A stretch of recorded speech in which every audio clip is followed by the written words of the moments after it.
नमस्कार। मस्त रहें, खुश रहें और कोरोना प्रोटोकॉल का ध्यान रखें और पढ़ते जाएं। पहला सवाल अब आपके सामने। पहला सवाल सीधा है, इसके बाद सारे सारे ट्विस्ट है सवालों में। तो देखिए, तीक्ष्ण कटक, अरेत, पौलजे, यार्डन, गॉर्ज, बहता हुआ जल, हिमानी, भौम जल और पवन। चलिए, क्या होगा इसका आंसर? फटाफट। क्या बात है। और देखिए, मैंने देखा है जो तीव्र गति से आंसर देते हैं उसका आंसर सही होता है, लेकिन कुछ लोग बिना पढ़े तीव्र गति ले आते हैं। ऐसा नहीं करना है, सवाल पढ़ना है फिर तीव्र गति लाना है। चलिए, क्या बात है, बहुत बढ़िया। क्या बात है, बहुत बढ़िया। तीक्ष्ण कटक किसके द्वारा बनते हैं? अरेत, पोलजे किसके द्वारा बनते हैं? यार्डंग, क्या बात है, यार्डंग किसके द्वारा बनते हैं? पवन, गॉर्ज किसके द्वारा बनते हैं? क्या बात है, बहुत बढ़िया। मैं बड़ा खुश हूं आप लोगों के कार्य से, अकाउंटेबिलिटी से, कि आप लोग बड़े शार्प होते जा रहे हैं। तो ये मैं खुश हो रहा हूं तो समझ लीजिए आपका कल्याण हो रहा है। मैं यदि कहीं नाराज हूं तो इसका मतलब कहीं ना कहीं आप लोग काम नहीं कर रहे हैं। ध्यान रखना, मेरा काम होता है आपका रिकॉल करवाना, आपको रेस से सबसे आगे लेके जाना आपको। चलिए, बहुत बढ़िया, शानदार आंसर।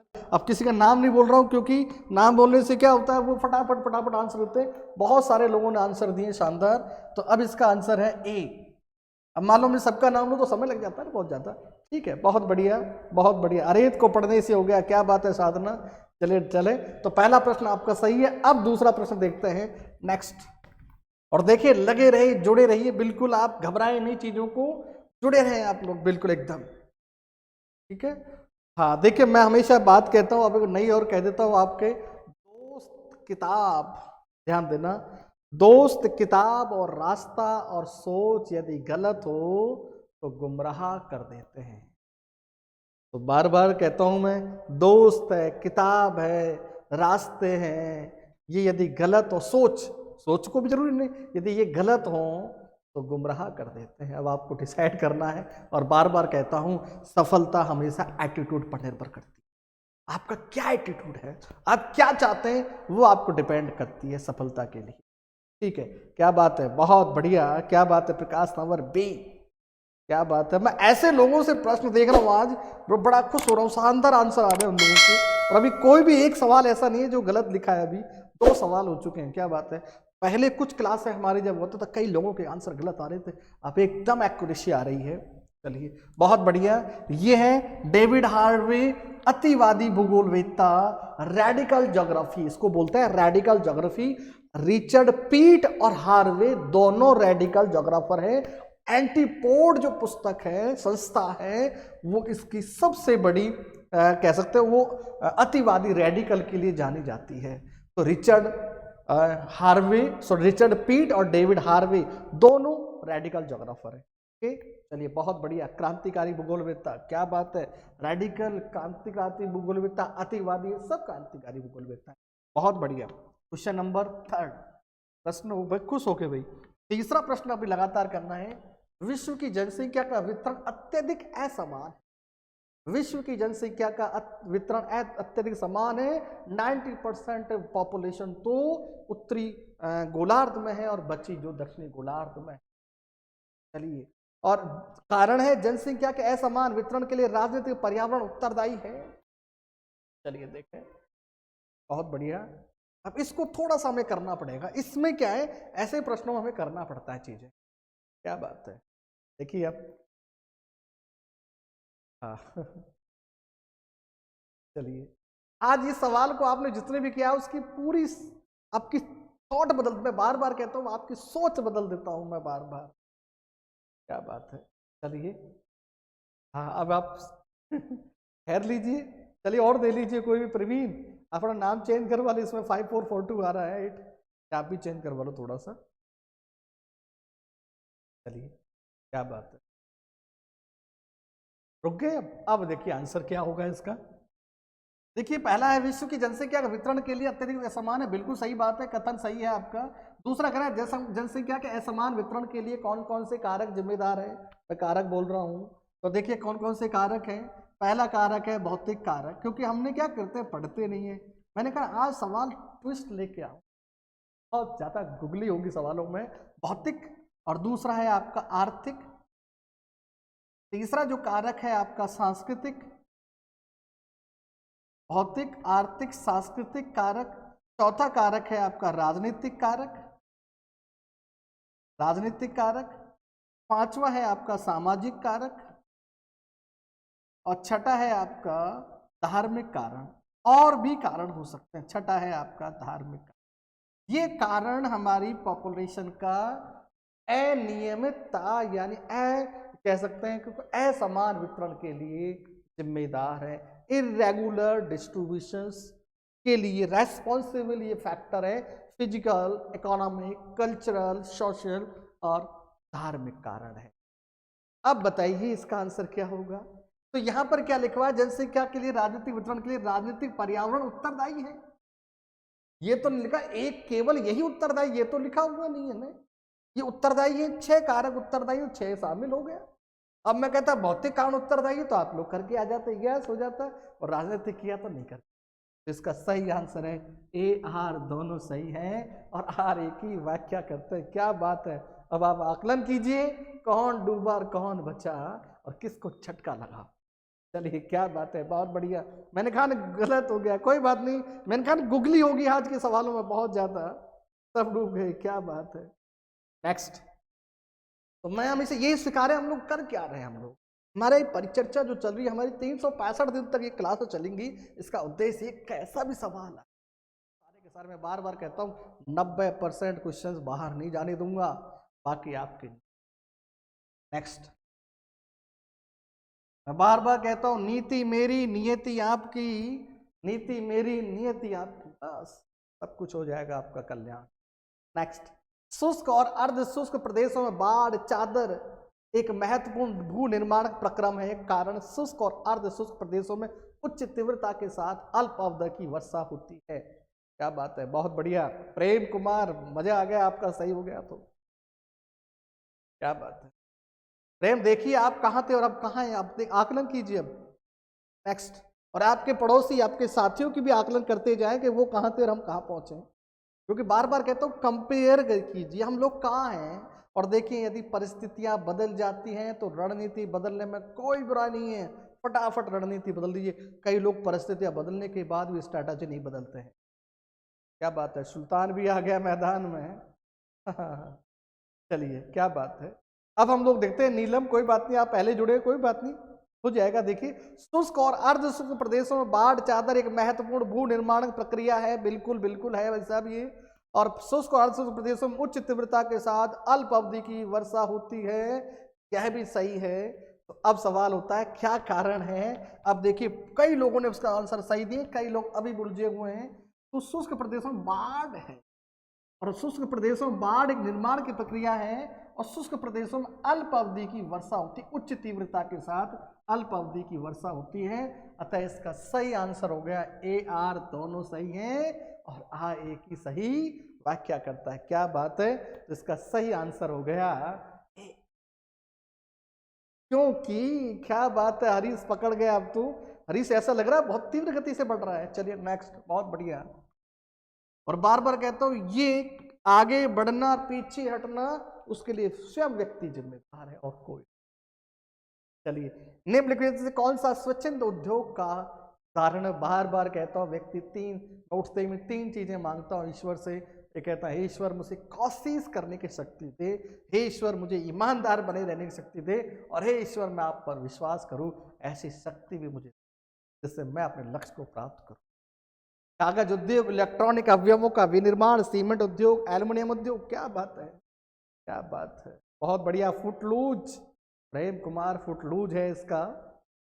क्या बात है साबराम, बहुत दिनों बाद आ रहा, कॉन्फिडेंस भी इतनी जबरदस्त आ रही है आपके अंदर। भी इलेक्ट्रॉनिक अवयवों का निर्माण भी। क्या बात है। नेक्स्ट अगला सवाल, चलिए क्योंकि सिंपल सवालों पर रुकेंगे नहीं। Question number 6।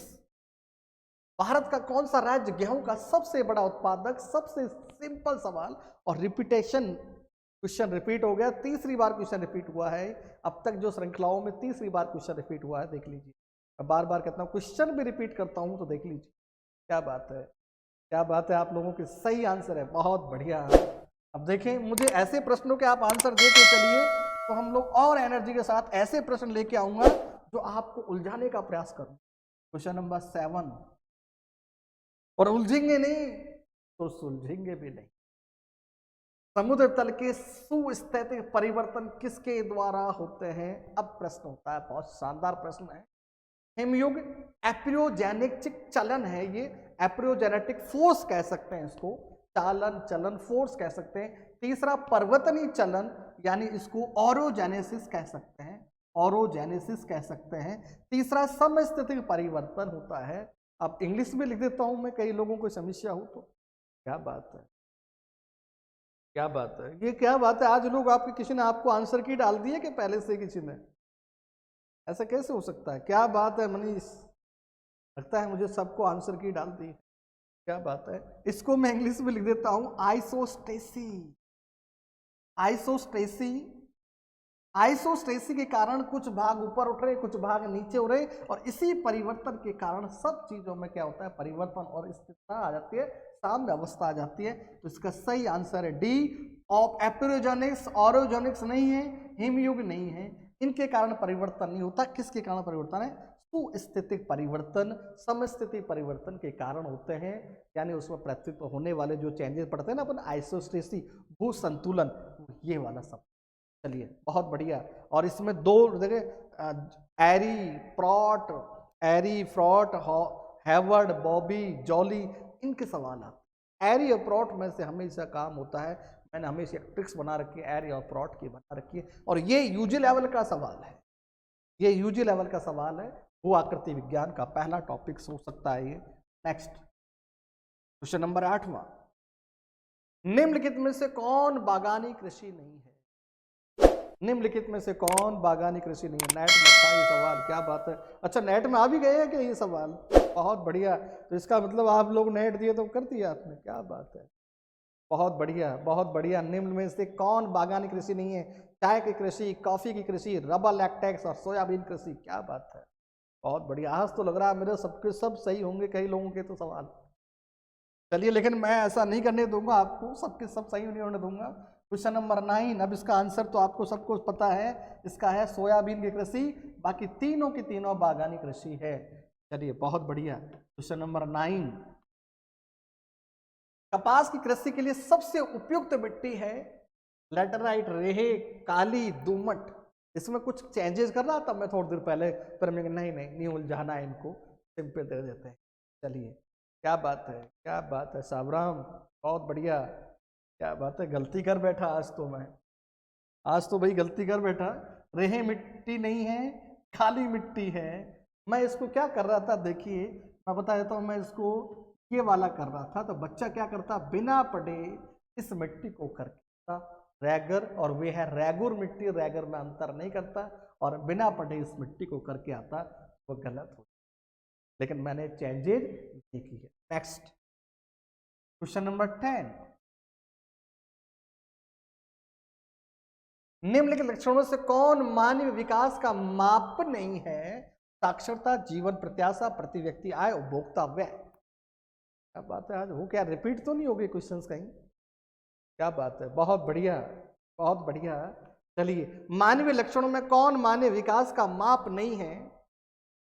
क्या बात, तो वो कह रहा है भाई कौन से प्रश्न डाल दिए? उपभोक्ता व्यय, इसका सही आंसर हो गया डी। चलिए अगला प्रश्न, हाँ अब आ जाएंगे, थोड़ा सा रोक लग गई। वे अधिवास समवितरित माने जाते जिनका आर मूल्य के समान है। आर एन मूल्य किसके समान है? आर एन मूल्य है ये, आर एन मूल्य 0.5, 0.1, 0.5, 2.15। अब आ जाइए, अब सीधा, अब ब्रेक लगना पड़ेगा, अब ब्रेक लगाना ही पड़ेगा, उन्नी पढ़ नहीं रही है। चलिए, क्योंकि जिन लोगों ने पढ़ लिया है वो तो गलत नहीं करना चाहिए, और कर चुका हूं, ये सवाल आ चुका है, इसको रिपीट कर चुका हूं सावराम। क्या बात है, कोई बात नहीं, इसका मतलब कई लोगों ने पुरानी क्लास अभी नहीं देखी है, पीछे चल रहे हैं। ये क्लास देखने प्रमोद को नहीं आवे से कौन ही मतलब भाया, माने इस सवाल को आंसर चाहिए। चलिए सुल्तान, इस मैदान के सुल्तान है, चलिए देखें अब इसका सही आंसर देखें। देखिए आर एन मूल्य में बता देता हूँ, ये निकटतम पड़ोसी विश्लेषण होता है, नियरेस्ट नाइबर एनालिसिस होता है, इससे हमें सवाल होता है। मैं हमेशा कहता हूँ नेट में सवाल आता है, कॉल लेक्चर में सवाल आता है, डेफिनेट नेट और कॉल लेक्चर में जरूर सवाल आता है। और एक देख, ये आप एक सहयोग देखिए, हम लोग जब कॉल लेक्चर की बैच चल रहा था तो उसमें कुछ बच्ची ने कमेंट किया, सर इस आर एन का मूल्य क्या, इसका मतलब क्या होता है। और जब वो एग्जाम देने गई तो वही सवाल आया, तो लोगों ने कहा कहीं ना कहीं आपका कोई लिंक है जिससे सवाल वही के वही कैसे आ सके। हो सकता है कई बार डेटा एंड हो जाता है सर पुरानी वीडियो का। सोनू ये तो वही इशू है आपके लिए, क्या बात है। मनीष कह रहा है कॉल लेक्चर में आया था, एमएल इशू एमपेट में भी आया हुआ है, क्या बात है मनोज, क्या बात है। देखिए आर एन 0 दो मूल्य पढ़ूंगा, आर एन बराबर 1 और आर एन आपका 2.51। तो ध्यान देना इसका मतलब होता है गुच्छित हो जाना। जो 0 मूल्य होता है तो उसे कहते हैं गुच्छित हो जाना, कॉम्पैक्ट हो जाना। तो वो क्या होगा, कोई बस्ती कॉम्पैक्ट है। और आर एन एक बराबर है जो रैंडमली है, यादृच्छिक नियम से आराम से एक एक सीक्वेंस से फैली हुई है। और 2.5 में तो समान वितरण होता है, और समान वितरण में वह आकृति षटकोण के जैसे हो जाती है। इन सब का समान वितरण है तो इसको कहा जाता है षटकोण। तो हो सकता है आपको षटकोण भी पूछ ले, हो सकता है आपको समान वितरित भी पूछ लिया जाए। इसका आंसर क्या होगा, 2.15 होगा। क्या बात है, क्या बात है इसमें यार, बहुत बढ़िया इधर आ रहा है, क्या बात है। हाँ मुन्नी याद आ गई, ममता ने दिया, क्या बात है। साधना इधर आ रहा है, क्यों आ रहा है इधर, आपका नेट कमजोर है। मैं सुबह कहता हूँ आप नेट को पूरा डाउनलोड करके ले जाकर। चलिए नेक्स्ट, अगला सवाल क्वेश्चन नंबर 12वां, चाय के बागान में। चलिए राइट आंसर, क्या बात है सावराम, मैंने कहा ना बहुत बढ़िया, क्या बात है, मैंने पहले कह दिया था बहुत बढ़िया था आपका आंसर। चाय के बागान कहाँ विकसित किए जाते हैं, विषुवत रेखीय प्रदेश। अब ये सवाल में थोड़ा सा और ट्विस्ट आएगा। विषुवत रेखीय प्रदेश, उष्णकटिबंधीय पतझड़ प्रदेश, उष्णकटिबंधीय घास स्थल प्रदेश, उपोष्ण घास के प्रदेश। ये मैंने कहा ना आएगा चीजें, क्योंकि अभी हम लोगों जिमोर्फोलॉजी में महारत हासिल कर ली, अभी क्लाइमेटोलॉजी पूरी नहीं हुई है। जैसे ही क्लाइमेटोलॉजी उसमें महारत हासिल कर लेंगे हम लोग, फिर हम लोग जिमोर्फोलॉजी क्लाइमेटोलॉजी सवाल को रिपीट नहीं करेंगे। क्या बात है, देख लीजिए।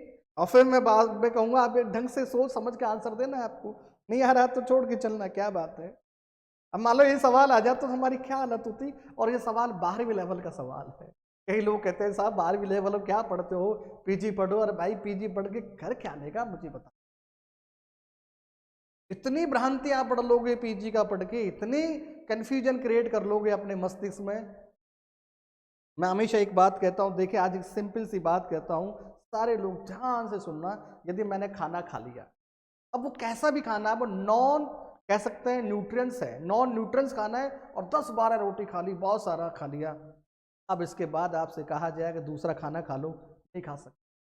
और एक वो व्यक्ति होता है जिसने खाना नहीं खाया, रोटी चपाती नहीं खाई, लेकिन का पेट भरा हुआ, क्योंकि उसने न्यूट्रेंट खाना लिया है, न्यूट्रेंट खाना लिया है। और न्यूट्रेंट खाना लिया है तो उसे एक्स्ट्रा एनर्जी की जरूरत नहीं होती, क्योंकि उसके पास एनर्जी है। उसे कहते हैं पोषण। और जो ज्यादा खाना खाने के बाद न्यूट्रेंट भी नहीं होता है, न्यूट्रेंट नहीं होते हैं, तो इसका मतलब वो कुपोषण है। वही सिस्टम हमारी एजुकेशन का है। यदि हमने पहली बार गलत पढ़ लिया है तो वो हमारे साथ जिंदगी भर गलत चलेगा। हाँ, जब तक वो खत्म नहीं हो जाएगा, पेट का पूरा कचरा साफ नहीं हो जाएगा, तब तक हम लोग नया नहीं स्वीकार करते। उसी प्रकार मस्तिष्क में नया स्वीकार नहीं कर सकते। Simple theory. देखिए अब इसका सही आंसर क्या होगा, मैंने कहा ना आपका विषुवत रेखीय प्रदेश, बार बार कहता हूं ये पढ़ लीजिए, एक बार एनसीईआरटी पढ़ लीजिए। विषुवत रेखीय प्रदेश ज्यादा विकसित है, क्यों है आप ध्यान देना, क्योंकि विषुवत रेखीय प्रदेश की जो जलवायु है उष्ण आर्द्र जलवायु है। ध्यान देना कौन सी है, उष्ण आर्द्र जलवायु। एक एक करके सारा व्याख्या करूंगा क्योंकि कंफ्यूजन हुए थे ना आप यहाँ। अब देखिए उष्ण आर्द्र जलवायु है, और यहाँ का टेम्परेचर 27 से 30 डिग्री सेंटीग्रेड होता है, और वर्षा लगभग 200-250 सेंटीमीटर होती है इस क्षेत्र में।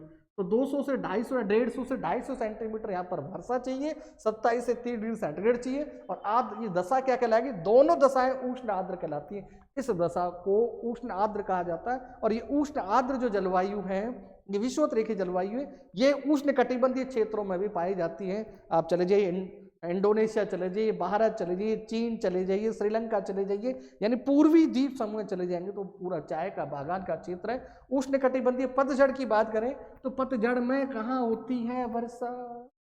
150 से 200 सेंटीमीटर, और 1.5 से 2 सेंटीमीटर नहीं तो चावल कैसे बोलो? अब चाय के बागान कैसे बोगे? नहीं बो सकते आप लोग। इसके बाद इसको कह सकते हैं उष्ण विषुवत रेखीय प्रदेश को सदाबहार कह सकते हैं। तो सदाबहार वनों में यही चाय के बागान विकसित हुए थे।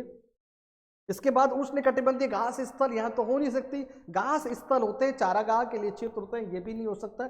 उपोष्ण घास और घास के मैदान उपोष्ण कटिबंध में तो हो नहीं सकता। इसका सही आंसर है आपका ए, विषुवत रेखीय प्रदेश। यानी मैं कर देता है यहाँ उष्ण आर्द्र प्रदेश, तो आप लिख देते, लेकिन ये भौगोलिक कटिबंध। ओके प्रकाश रसप्रिया, ओ नींद आ जाएगी इतना खाना खाने से, तो क्या बात है, सही बात है साधना, बिल्कुल। ज्यादा खाना खा लिया ना, न्यूट्रिएंट नहीं मिला तो नींद आएगी, और न्यूट्रिएंट खाना होगा ना, कभी नींद नहीं आएगी। तो यही कहानी स्टूडेंट के साथ होती है, लेकिन बच्चा अभी नहीं समझ पाया, काफी समय लगेगा समझने में उसे। नेक्स्ट तब लगेगा जब उसका नुकसान हो जाएगा, अपच हो जाएगा, तब पता लगेगा। क्वेश्चन नंबर 13, विश्व में खजूर का बड़ा निर्यातक है ट्यूनीशिया, इराक, टर्की, अफगानिस्तान। था है भाई, ये हमारे कई टाइपिस्ट में क्या करते हैं, गलती कर देते हैं, मैं भी हो सकती है गलती हो जाती है। Tunisia, Iraq, Turkey, Afghanistan.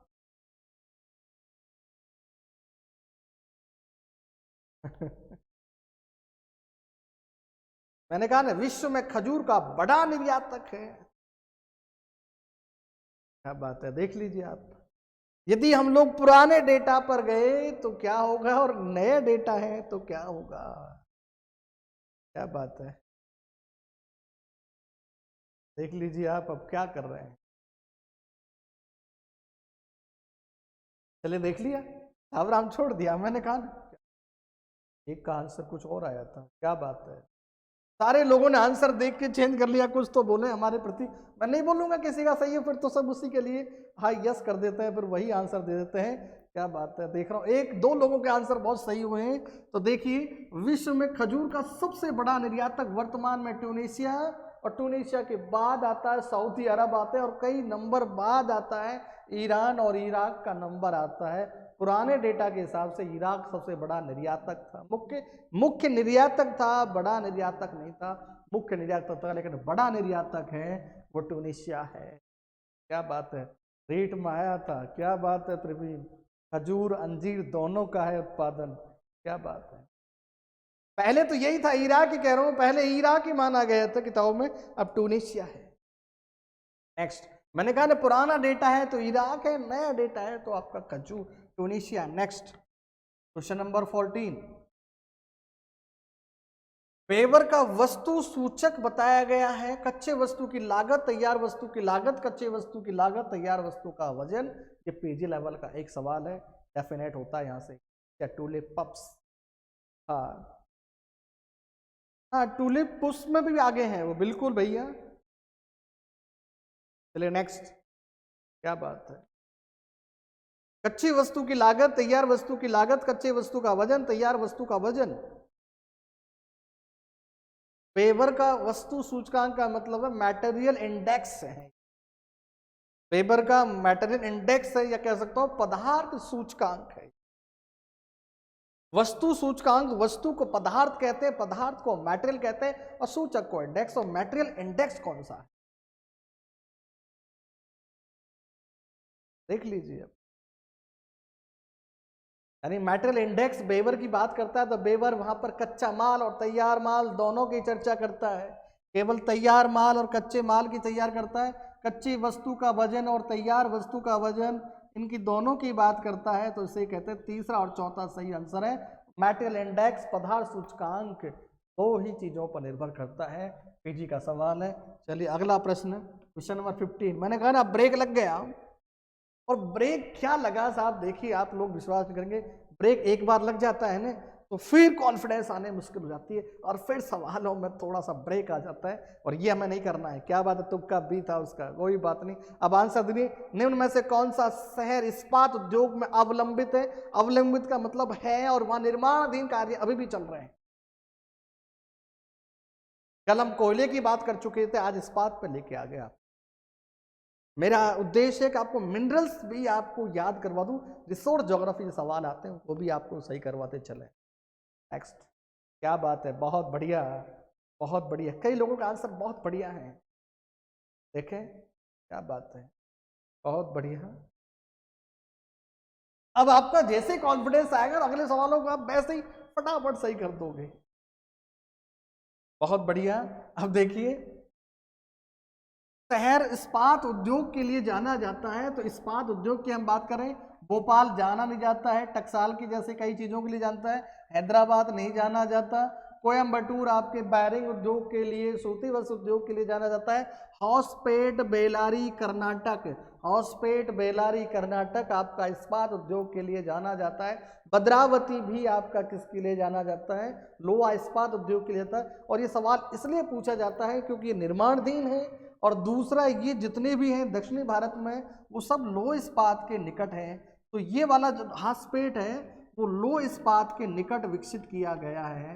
ये लोहा इस्पात उद्योग इसके पास में किया गया, लोह इस्पात रॉ मेटेरियल के पास इसको लगाया गया है। नेक्स्ट, कर्नाटक, बहुत बढ़िया। बर्नपुर तो भैया वहां चलेगा, बर्नपुर पे नहीं आएगा। बर्नपुर कल पढ़ चुके थे हम लोग, क्या बात है, बर्नपुर पे पढ़ चुके थे। लोहा इस्पात कल्टी कुल्टी हरनपुर और वो तीनों को हमने मिलाया था कल। नेक्स्ट अगला सवाल देखिए, इसका मतलब आप लोग पढ़ नहीं रहे हैं, तुक्का दे रहे हैं कई लोग तो अभी भी। अभिकथन, शहर जिनमें वृद्धि दर बहुत अधिक है उनमें पुरुष वयस्क जनसंख्या अधिक है, शहरों की ओर अप्रवास लिंग एवं आयु अनुसार होता है। क्या बात है। चलिए अब नेक्स्ट, अब सवाल दीजिए अगला। अभिकथन, शहर जिनमें वृद्धि दर बहुत अधिक है उनमें पुरुष वयस्क जनसंख्या अधिक है, शहर की ओर अप्रवास लिंग आयु अनुसार होता है। चलिए ये सही हो गया आपका, तो मानूंगा हम लोग बहुत। मैंने कहा एक बार सवाल सही क्या हो जाए फिर देखिए आपके टिक टिक सही होते चलेंगे। एक बार गलत हो गया तो कई सवाल गलत होके आते हैं।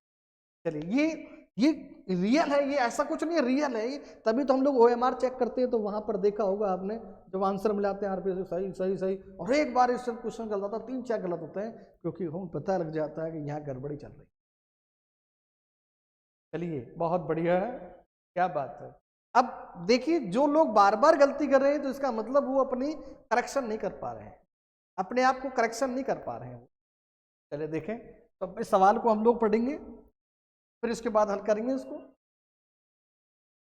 हाँ चलिए बहुत बढ़िया, मैं आपके आंसर देख रहा हूँ बहुत शानदार चल रहे हैं, छोड़ दीजिए जो नहीं आ रहा है, बाकी चले देखें। और मैंने कहा ना आपके ऊपर सफलता, सक्सेस में यू होता है, और सक्सेस का मतलब जो सक्सेस में भाग ले रहा है यू, यानी आप ही सक्सेस के जिम्मेदार हैं, बाकी कोई नहीं है, क्योंकि जो जितनी मेहनत करेगा वो उतनी पाएगा। आप देखिए मैं बार बार कह रहा हूँ, शहर जिनमें जनसंख्या वृद्धि बहुत अधिक होती है उनमें पुरुष वयस्क जनसंख्या अधिक होती है। बिल्कुल बात सही है, कोई अतिशयोक्ति कोई गलत नहीं है। और ये इसलिए होता है शहरों में क्योंकि वहां का अप्रवास यानी शहरों की ओर जो जाया जाता है वो लिंग और आयु के अनुसार होता है, और उसमें शहरी प्रवास में युवा लोग ही ज़्यादा आते हैं, और युवा लोगों की प्रजनन दर भी ज़्यादा होती है। और हमने पिछली 25वीं सीरीज में बात की थी, वही सवाल आपके एमपैट में भी आ चुका था। और लिंग यानी पुरुष और युवा वर्ग ज़्यादा क्या करते हैं, प्रवास करते हैं, इसलिए वहाँ पर वृद्धि दर बहुत अधिक है। तो इसका आंसर AR दोनों सही है, RA की सही व्याख्या है। Next question 17। चलिए, निम्नांकित में से कौन सा जैविक संसाधन है, लोहा कोयला तांबा अब्रक। बहुत सिंपल सवाल, क्या बात है, वॉइस नहीं आ रही है दिनेश, ऐसा हो नहीं सकता, वॉइस तो हमारी आएगी, कहीं तक दुनिया के किसी कोने में जाओ वॉइस तो आएगी हमारी, लेकिन आपको लीड तो आपको लगानी पड़ेगी। निम्नलिखित में कौन सा जैविक संसाधन है, लोहा कोयला तांबा अब्रक। क्या बात है, बहुत बढ़िया, क्या बात है, इसमें तो ज्यादा चर्चा नहीं करेंगे, फोकट के नंबर आ गए आपके ये। नेक्स्ट सवाल, क्वेश्चन नंबर 18। अब देखिए सवाल में मैंने कहा ना आपका कॉन्फिडेंस देख रहा हूं मैं, आप लोगों एक एक करके आप सोच रहे क्वेश्चन नहीं, मैं आपका पूरा रीड कर रहा हूं, एक एक की मेंटेलिटी रीड कर रहा हूं मैं। चलिए, जनसंख्या वृद्धि निम्नलिखित का प्रकार प्राकृतिक है, जन्म और मृत्यु, जनन क्षमता और मृत्यु दर, और प्रजनन और प्रवर्जन। प्रवसन का मतलब प्रवजन, माइग्रेशन। दो प्रकार का माइग्रेशन होता है, एक इमी एक एमी, एक इमी एक एमी। क्या बात है। चलिए अब देखते हैं, जैसे कि वृद्धि दर निम्नलिखित का प्रकार है प्राकृतिक कारक है। जरा देख लीजिए कौन सही है कौन गलत है, और क्या कर रहे हैं हम लोग ये भी देख लीजिए। कई लोगों को पता आंसर गलत देने के बाद भी कर रहा हूँ मैंने भाई पढ़ा नहीं, जब आंसर गलत आ गया, क्यों भाई ऐसा क्यों कर रहे हो, क्या बात है, देख लीजिए। कुछ लोग चलिए फटाफट स्पीड बनाइए, समय बहुत ज्यादा लग रहा है, फटाफट खींचिए मीटर, क्या बात है, देख लीजिए। और कई लोगों को तो क्या होता है, खुद कहते हैं गुरुजी आज का दिन तो मेरा खराब, तो सारे सवाल गलत हुए, खूब प्रयास किया लेकिन हुआ ही नहीं। तो भैया वो दिन का खराब नहीं है, सोच उस दिन बना लिया आपने, ऐसा कुछ नहीं है। मैं बार बार कहता हूँ सोच, किताब, व्यक्ति यदि गलत मिल जाते हैं हमें, यह हमारा बंटाधार। चलिए अब देखें, गलत होते हैं तो हमें गुमराह कर देते हैं, और गुमराह हो गया तो बंटाधार, जन्म क्षमता और मृत्यु दर, यानी डेट, बर्थ रेट, बर्थ, और मैं कह सकते हैं जन्म दर, डेथ रेट। ये दोनों कारक कौन से होते हैं? प्राकृतिक कार्य है, प्राकृतिक लिखा हुआ है। माइग्रेशन कोई प्राकृतिक नहीं है, ये वास्तविक वृद्धि दर में, यदि वास्तविक वृद्धि दर पूछी जाए तो वहां पर जनन, मृत्यु, अप्रवास, उत्प्रवास, इन दोनों को शामिल करेंगे, चारों कारकों को, तब जाके वास्तविक वृद्धि जनसंख्या आती है, प्राकृतिक कारक। नेक्स्ट, यहां पर ये सवाल और भी हम लोग घुमा सकते थे लेकिन अभी नहीं। निम्नांकित युग में से कौन सा द्राविड़ भाषा समूह का है? जो हो सकता है दूसरी या तीसरी जो हमारी श्रृंखला थी उसमें से सवाल है, थोड़ा सा घुमाया बस। सर नेट में भी आ गए हम, पार्वती, क्या बात है, तो गलती की पार्वती, इसको मैंने बीच में 10-5 दिन रिव्यू नहीं करता तो बहुत आनंद आता है आप लोगों को, चलिए कोई बात नहीं। निम्नांकित युग में से कौन सा द्राविड़ भाषा समूह का है? कन्नड़, तेलुगु, मराठी, गुजराती, मलयालम, उड़िया और तमिल मराठी। क्या बात,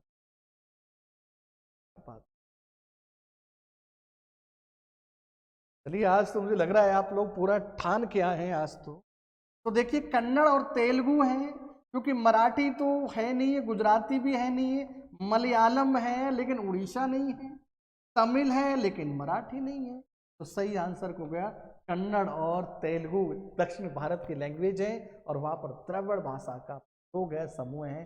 नेक्स्ट, हमने पूरा इसका एनालाइज किया, पूरी व्याख्या की है, हो सकता है श्रृंखला नंबर 1 या श्रृंखला नंबर 2 में। देखिए क्वेश्चन नंबर 20, मेरा स्लोगन ही है होता है कि रोज 25 प्रश्न सही कीजिए और जिंदगी बदलिए, लेकिन फिर भी लोग 25 नहीं कर रहे हैं, और जिंदगी कैसे बदलेगी? देखिए अगला सवाल, वह पद्धति जो आंकड़ों के एकत्रण, आंकड़ों की समीक्षा से बनी है, वह कहलाती है digital image, geographical information system, remote sensing प्रणाली, ग्लोबल पोजीशनिंग प्रणाली। और मैं आपको ईमानदारी से बता देता हूँ, मैं जो होती है वो साफ कहता हूँ, क्योंकि साफ सत्य कहने से फैसले होते हैं और झूठ बोलने से फासला बढ़ जाता है। तो अब ध्यान रखना, हम लोग कहीं से भी किसी का भी मैटर नहीं, हमारा खुद का मैटर होता है, लेते ही नहीं, क्योंकि हम लोग यूनिक है तो हमारा मैटर भी यूनिक। नेक्स्ट, अब यदि एग्जामिनर ले लेता है तो ये हमारे लिए खुशी। चलिए बहुत बढ़िया, इसका सही आंसर जिसने पूरा पढ़ा है वो सही है, और जिसने गलत पढ़ा है जोग्राफिकल इंफॉर्मेशन सिस्टम, इसको बोलते हैं GIS, इसको बोलते हैं GPS, इसको बोलते हैं RS, इसको बोलते हैं डिजिटल इमेज। अब आप देखिए आंसर कौन सा हो गया? P, geographical information system. इसमें भी गूगली करना चाह रहा था, मैंने छोड़ दिया, मैं नहीं। चलिए बहुत बढ़िया, अगला प्रश्न 21, निम्न में से कौन सा कारक प्रचलित पवन पेटियों के लिए उत्तरदायी है? बहुत सिंपल सवाल है। चलिए, पृथ्वी के अक्ष का झुकाव, पृथ्वी का घूर्णन, उच्च और निम्न दाब पेटियां, स्थल और जल का विभेदी दर से गर्म होना, कौन सा कारक प्रचलित पवन पेटियों के लिए उत्तरदायी है? अब देख लीजिए आप चलिए देखें,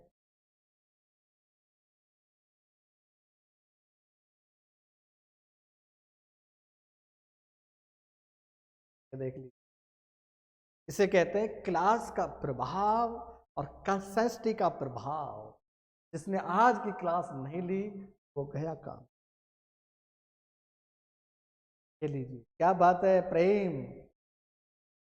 अरे भाई, सनातनी पवने, प्रचलित पवने, वो प्रचलित पवने कॉर्लियस बल के कारण चल रही है। दाब अंतर के कारण उच्च दाब और निम्न दाब पेटियों के आधार पर नहीं चल रही हैं। वर्तमान की बात करें यदि उच्च दाब निम्न दाब तो हवाएं कैसी चलती, सीधी, लेकिन हवाएं तिरछी कब होती, उत्तर पूर्व दक्षिण पूर्व, उत्तर पश्चिम दक्षिण पश्चिम, ये कैसे चलती, इन चलने का कारण है पृथ्वी की घूर्णन गति, और इसको हम कहते हैं पृथ्वी का विक्षेपण बल, और इसको बोलते हैं कॉरियोलिस प्रभाव। तो इसका सही आंसर हो गया बी, पृथ्वी के अक्ष पर झुकाव है, लेकिन सवाल है कि प्रचलित पवन पूछा गया है, झुकाव से भी कुछ घूमना पड़ेगा। चलिए बहुत बढ़िया, दिमाग लगाया, सही हो गया, क्या बात है समय, बहुत बढ़िया। कॉरियोलिस बल आज की क्लास में था, लेकिन कई लोगों ने ली नहीं, अभी हो सकता है बाद में लेंगे क्लास। चलिए नेक्स्ट क्वेश्चन नंबर 22, और मैं बार बार कहता हूँ जितना हो सके लाइव क्लास में इंटरेक्ट की, यदि आपको बहुत ज्यादा लर्निंग प्रोसेस बढ़ानी है। क्या बात है, विक्षेपण बल, हाँ ओके भाई। चलिए, धूलिगर्त डस्ट वेल की भूआकृति किस प्रदेश की है, मरुस्थली, हिमानी, नदी, मैदान, कास्ट प्रदेश। देख लीजिए, मैं कहता हूँ ना कि मेरा जियोमॉर्फोलॉजी ऐसा होता है, बच्चा गलत ही नहीं, क्या बात है, फिर भी गलत कर बैठा एक, वो इसलिए गलत बन गया कि पढ़ा नहीं ढंग से, या फिर लेट स्टार्ट कर रहे हैं। चलिए कोई बात नहीं। धूलिगर्त की भूआकृति किस प्रदेश की है, मरुस्थली, हिमानी, नदी, मैदान, कास्ट प्रदेश। और अपने जितने भी दोस्त हैं उनको कह दीजिए भैया ऑनलाइन अभी चल रहा है कोर्स, बाद में ऑनलाइन कोर्स को बंद कर देंगे, नॉट सेल, फुल हो जाएगा, उसके बाद हम लोग नहीं बेचेंगे। इसलिए जो भी जितना जल्दी करना चाहे फटाफट ले लीजिए। आप कहीं से भी लिंक मिले ऐप पर जाइए, और ऐप का ये रहा आपका स्कैनर, वहां से स्कैन कीजिए और डाउनलोड करिए, हो जाइए तैयार। चलिए अब देखें,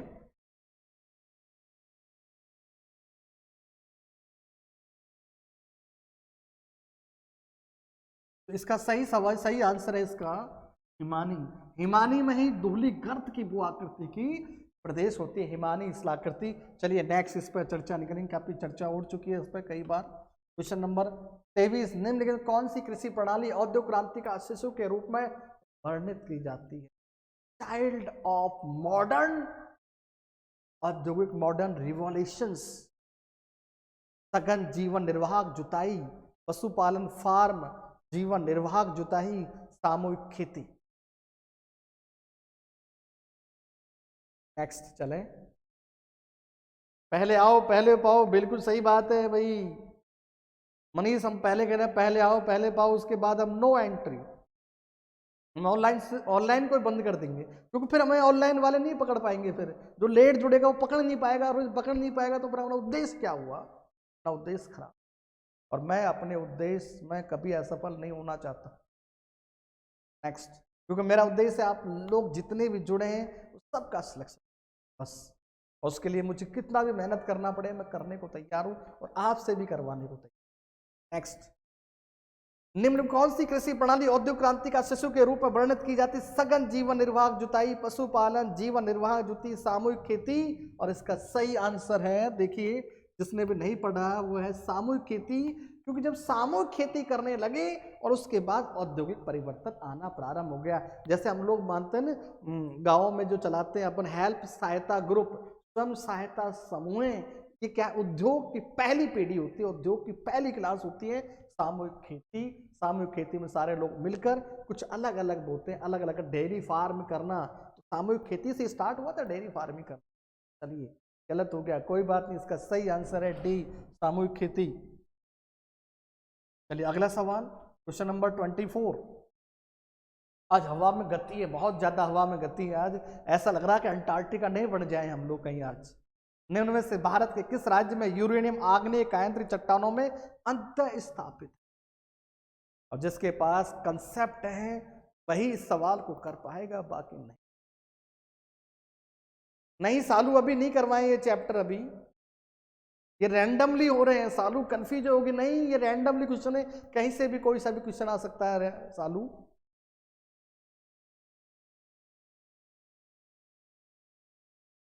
देखिए सन में मत उलझिए, यहाँ प्रेम कुमार 1730 उलझन में मत उलझिए, 1917 नहीं है, बहुत बाद की है सामूहिक खेती, सॉरी पहले की है सामूहिक खेती, पहले की है।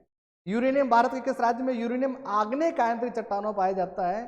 चलिए अब देखें हम लोग, देख लीजिए, अब लगा लिया आपने, नो आइडिया, आप देख लीजिए देखिए, दक्षिणी राजस्थान में जो यूरेनियम पाया जा रहा है, अब कहाँ कहाँ पाया जा रहा है वो आपको पता है। वो जो आग्नेय पाया जा रहा है वो आग्नेय और रूपांतरित दोनों चट्टानों पाया जाता है, जबकि केरल और जो महाराष्ट्र है उसमें जो आग्नेय पाया जाता है वो अवसादी चट्टानों में बालू रेत में, तटीय बालू रेत में पाया जाती है। कौन सी? तटीय बालू रेत में यूरेनियम पाया जाता है। जबकि यह सवाल पूछा है यूरेनियम आग्नेय और कायांतरित, और भारत के राजस्थान के राज्य में आग्नेय और कायांतरित दोनों पर ये यूरेनियम निकाला जाता है। तो राजस्थान का सवाल है वही गलत हो गया। हमारे यहाँ तो बरसात हो रही है, क्या बात है प्रमोद, बरसात हो रही है, बहुत बढ़िया। आज क्या मौसम बहुत चेंजेस है, क्योंकि पछुआ जेट स्ट्रीम एक एक नहीं दो दो आ रहे हैं, चक्रवाती दशाएं, दो दो पछुआ जेट धाराओं का प्रभाव देखा जा रहा है। क्या बात है सावराम, बहुत बढ़िया। प्रेम, पुरानी क्लास में पढ़ा था कल, फिर भी गलत कर दिया इन्होंने। चलिए नेक्स्ट, क्या बात है, बहुत बढ़िया। इसका मतलब आपने पूनम पुरानी क्लास देख ली है आपने, हमारी जो ओल्ड क्लास है। क्या बात है, मैं कह रहा हूँ उसमें से आप इंडियन ज्योग्राफी की जो जिसके पास समय बच रहा है उन क्लासों को देख लीजिए। इतने क्लासिकल क्लास है, शायद ही कभी हो पाएगी वैसे क्लास है। लगभग 3 महीने लगे थे हमें उस इंडिया को पूरा करने में, तो आप सोचिए कितना समय लगा था हमें। नेक्स्ट, कोई बात नहीं, शुरू की हो जाएगी। अभी अगला सवाल देखें, क्वेश्चन नंबर 25। अजय क्यों नगरों के आकार तथा उनके कोटि क्रम के बीच नियमितता का सर्वप्रथम उल्लेख निम्न में किसके द्वारा किया गया है? जैफरसन जिप क्रिस्टालर आयरबख। इसलिए कह रहा हूं जिसके पास भी है ना, हाँ राजस्थान में, हाँ सोना हो रही राजस्थान का। क्या बात है, ये बारिश तो अमृत है, सोना नहीं अमृत है बेटा। चलिए नीतू, क्या बात है, नीलम, क्या बात है, बहुत बढ़िया। चलिए देखते चलिए, नगरों के आकार उनके कोटि के बीच के नियमितता का सर्वप्रथम उल्लेख किसके द्वारा किया गया? ये सवाल कई बार हम लोग करवा चुके हैं, ये तीसरा चांस है सवाल, कोई बात नहीं, तीसरा चांस है। इसका मतलब मैं देख रहा हूँ आप लोग नहीं पढ़ पा रहे हैं, यानी जो 25 प्रश्नों की श्रृंखला है उसे पूरा नहीं कर पा रहे आप। क्या बात है, कोई बात नहीं, खींचिए। मैं बार बार कहता हूँ आपके ऊपर डिपेंड करता है, आप कंफ्यूज मत होइए, सीधा चलिए, कभी एक्सीडेंट, यदि इधर उधर घूमेंगे भ्रम में रहेंगे तो एक्सीडेंट हो जाए। चलिए, इसके लिए हम लोग चंद्रगुप्त मौर्य की और चाणक्य की कहानी सुनाते हैं, वो कहानी भी आपके इसमें पढ़ी हुई है, देख लेना। चलिए, इसका सही आंसर होगा, अरे दिनेश कहाँ घूम रहा है, आयरबख है इसका सही आंसर, है आयरबख। इस प्रकार आज के 25 सवाल आपके कंप्लीट होते हैं। और समय क्या था अपना वो देखें एक बार, लगभग 44 मिनट हो चुके हैं, 45 मिनट में हमारे कंप्लीट 25 हो गए। यानी अब पहले हमें सवा घंटे लगता था, फिर 1 घंटा, और अब 44 मिनट पर आ गए। अब सवालों की संख्या बढ़ती जाएंगे धीरे धीरे, ठीक है भाई। चलिए ओके, 21 सही है, क्या बात है प्रमोद, देख लीजिए। अब अभी एग्जाम चालू नहीं है, उससे पहले आपके 24 25 में से 24 हो रहे हैं। काल खोज सुखवेज प्रेम, देखिए वो चीज अलग है, तो सामूहिक खेती को वहां कहा जाता था, लेकिन सामूहिक खेती अलग चीज है, वहां सिद्धांत के संदर्भ में था, यहाँ पर कृषि प्रणाली के संदर्भ में था। चलिए गायत्री 18, क्या बात है। मोनिका फर्स्ट टेस्ट है, कोई बात नहीं, 5 गलत हुए हरीश, क्या बात है। सोनू 20, रवि 16, बढ़ानी पड़ेगी आपको भाई स्पीड। हाँ पूनम डेनमार्क में स्टार्ट हुई थी, बिल्कुल सही बात है। चलिए, डेनमार्क नहीं, वहां पर हम लोग सामूहिक खेती डेनमार्क, और ये जो चर्चा कर रहे हैं प्रेम, वो रसिया की चर्चा कर रहे हैं। चलिए बहुत बढ़िया, बहुत बढ़िया।